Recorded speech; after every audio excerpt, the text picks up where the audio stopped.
各位聽眾你好，歡迎收聽陽光大道。我哋呢個 podcast 係喺美洲時間逢星期一朝早推出。我哋嘅節目有3個環節，分別係健康生活、社會透視同空中花園。而家我哋有健康生活。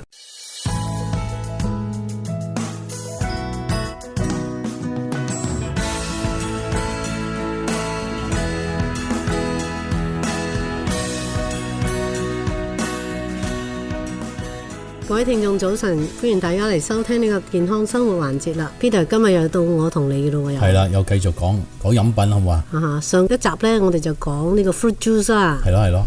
而家第二個飲品呢，就叫 sport drink 啊，即係運動用嘅飲品啊。特別暑假而家開始熱咧，好多人會買嗰啲有顏色嗰啲好甜嗰隻 G 字頭嗰隻。G 字頭嗰隻。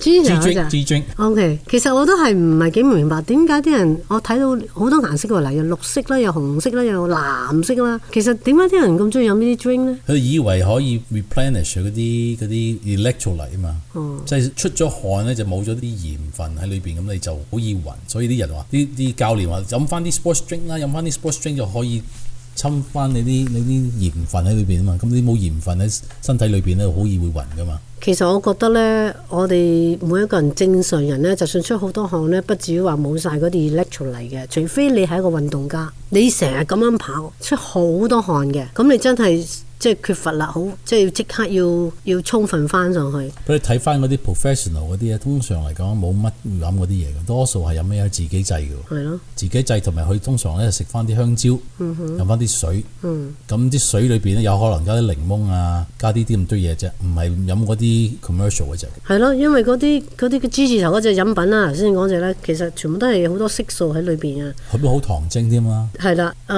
當你留意下佢後邊個樽嗰個營養標籤咧，好多時候咧佢係有啲misleading 嘅，所以一定要睇清楚，即係有啲混淆啊。如果你唔明白好多裏邊嘅字眼咧，你好容易咧就唔清楚咧，你其實唔係一個好嘅飲品嚟嘅。係啊，好多垃圾嘢喺裏邊，所以令到而家喺美國嚟講咧，就黐肥嘅問題咧，就係飲咗太多呢啲飲品、汽水啊、呢啲 sports drinks 啊，呢啲嘢咧就令到啲人黐肥。一黐肥咗之後咧，就好多問題出嚟啊，有心臟病、有糖尿病、又有骨折炎啊，好多問題就開始發炎。所以而家我哋美國一個問題咧，就係太多呢啲 sports drinks，同埋佢嗰啲叫做糖精啊。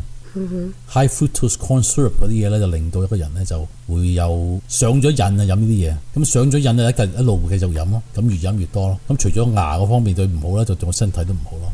係咯，因為你嗰個身體成日都不斷咁都要喺嗰個 pancreas 啦，喺個胰臟咧，我哋每人個身體都有個胰臟噶嘛，個胰臟都要將佢製造呢個胰島素。係啦。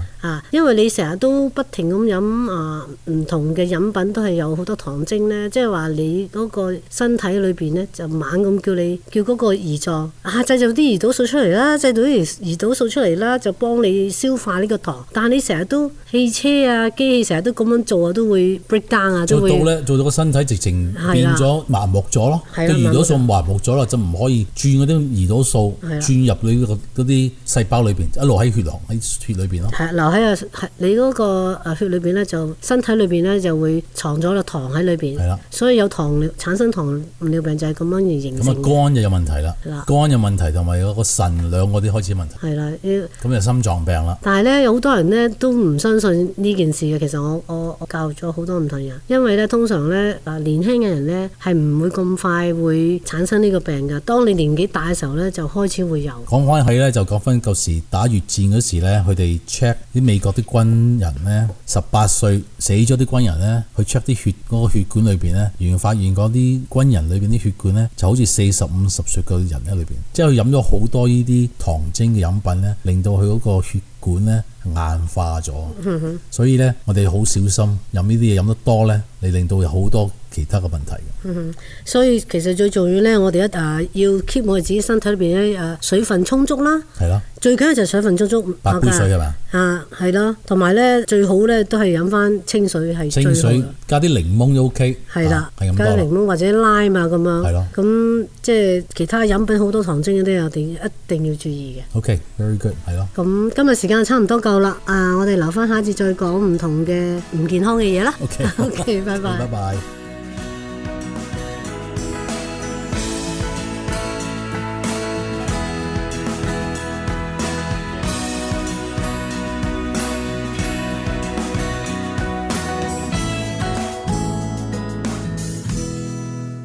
嚟到社會透視嘅時間，我係 Cecil。咁美國新總統上場呢，就增加咗拉非法移民，就人人都預咗啦。咁至於非法移民嘅問題呢，當然就好複雜噶啦。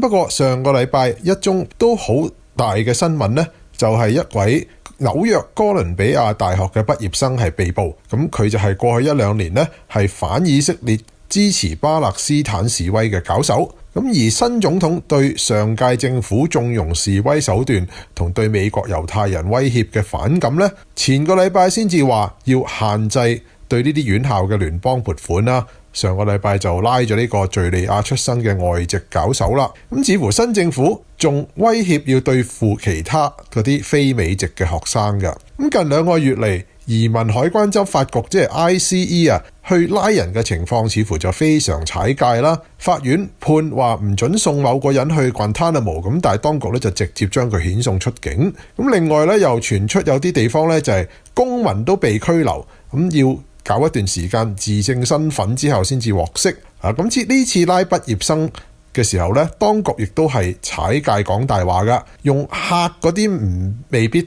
識自己權益嘅人嘅手段啦。咁首先就係話佢嘅學生簽證已經被註銷啦，但係當佢話我根本已經係綠卡居民咯，咁執法人員咧就即刻話你嘅綠卡都已經 revoke 咗啦。咁當然咧明眼人都知道咧兩個都係大話，因為制度上咧綠卡人就唔可能再有簽證先啦。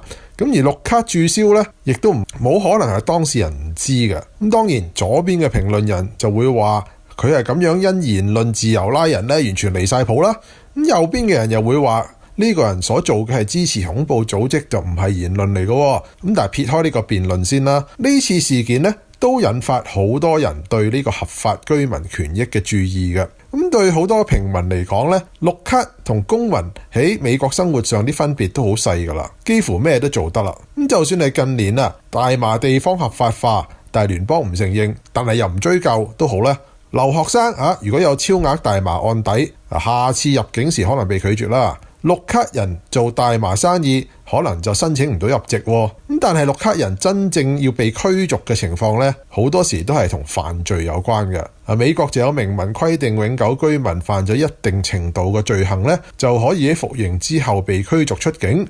咁呢位示威搞手係唔係告得入大案先至會被驅逐呢？有人又指出話，某啲反美行為或者宣揚恐怖主義嘅行為呢，可能係會降低註銷綠卡嘅門檻嘅。咁所以呢次係要睇下控辯雙方點樣做啦。即係佢話照註銷綠卡係經刑事法院啦，定係經移民法院呢？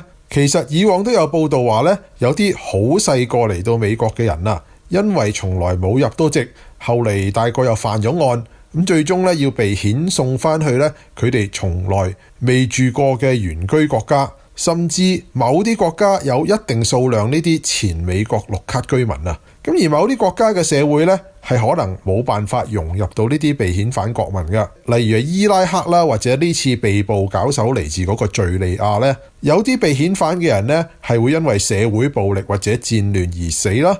亦都有人試過咧係缺乏必須嘅藥物支援咧係喪命嘅。咁所以對某啲人嚟講咧，被遣返可以係等於死刑。咁但係如果係拉丁美洲移民被遣返咧，又可能因為佢哋識英語咧係比當地人有更好嘅就業機會嘅。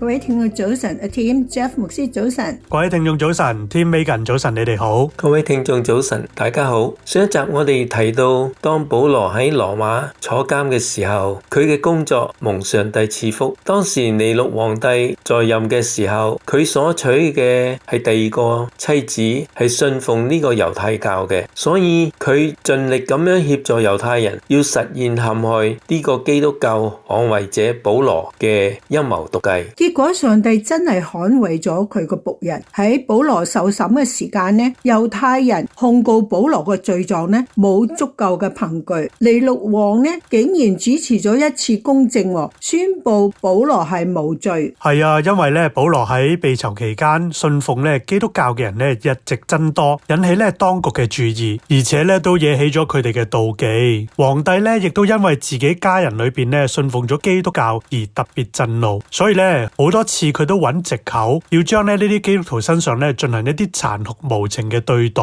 就係當嗰個時候，羅馬城起咗一場大火，結果城入邊嘅房屋幾乎燒毀咗一半。當時據說係尼祿皇帝親自下令放火嘅，所以尼祿為咗要避免嫌疑起見，就假裝寬大為懷，慷慨咁樣周濟嗰啲無家可歸嘅窮苦難民。雖然係咁樣，當時所有嘅人依然將呢個罪名放喺尼祿嘅身上。當時民間嘅公憤非常嘅激烈，尼祿為咗要推脱自己責任，而同時咧又想除去佢喺城裏邊佢懼怕好多恨惡佢嘅一班人，所以咧尼祿就將放火嘅罪名加咗喺基督徒嘅身上邊。佢嘅毒計成功啦，結果成千嘅基督徒不論男女老少都被殘酷嘅害死咗啦。保羅咧有幸冇遭到呢一次嘅逼迫，因為咧當佢被釋放之後不久咧就離開咗羅馬。佢殷勤地利用呢段最後自由嘅期間喺各個教會裏邊咧做工作。保羅設法喺希臘同埋近東嘅地帶嘅教會之間結成更堅固嘅聯合，並且幫助信徒防備嗰啲淨係潛入咗教會敗壞佢哋信仰嘅假道理。保羅所忍受嘅考驗同埋焦慮已經大大嘅削弱咗佢嘅體力，同時佢亦都真係年老力衰啦，所以感覺到自己從事佢最後嘅工作。佢工作嘅時候越短促，工作嘅情緒就越緊張。各位聽眾，保羅嘅熱誠咧係冇限制嘅，佢嘅意志堅定，行動迅速，信心剛強。從呢個教會去到嗰個教會，佢走咗好多嘅地區啊。保羅設法喺自己嘅能力嘅範圍之內，堅固咗信徒嘅手，使佢哋可以忠心咁嚟做工，多多領人歸向耶穌，以便喺佢哋所已經臨到嘅考驗嘅時期入邊，喺福音嘅真理上邊站立得穩，為基督作忠心嘅見證。保羅喺羅馬得到釋放之後呢，佢喺眾教會中間嘅工作係唔能夠逃過敵人嘅注意嘅。自從尼祿皇帝開始逼迫基督徒以嚟，各地嘅基督徒都成咗仇恨同埋懷疑嘅對象。其實咧，任何一個壞心腸嘅人都可以輕而易舉嘅將保羅呢一個失去咗法律保護嘅教派成員捉咗佢啦，又或者囚禁佢。特別咧就係呢班猶太人，因為咧佢正係設計把煽動焚燒羅馬城嘅罪行咧加喺保羅身上。佢哋中間顯然冇一個人真係相信佢係犯咗呢啲罪，但係佢哋知道咁樣嘅一個罪名，只要有一點係似乎可信嘅憑據嘅話，就足以決定咗保羅嘅厄運。各位聽眾，今日時間到啦，我哋下次再分享啦，再見。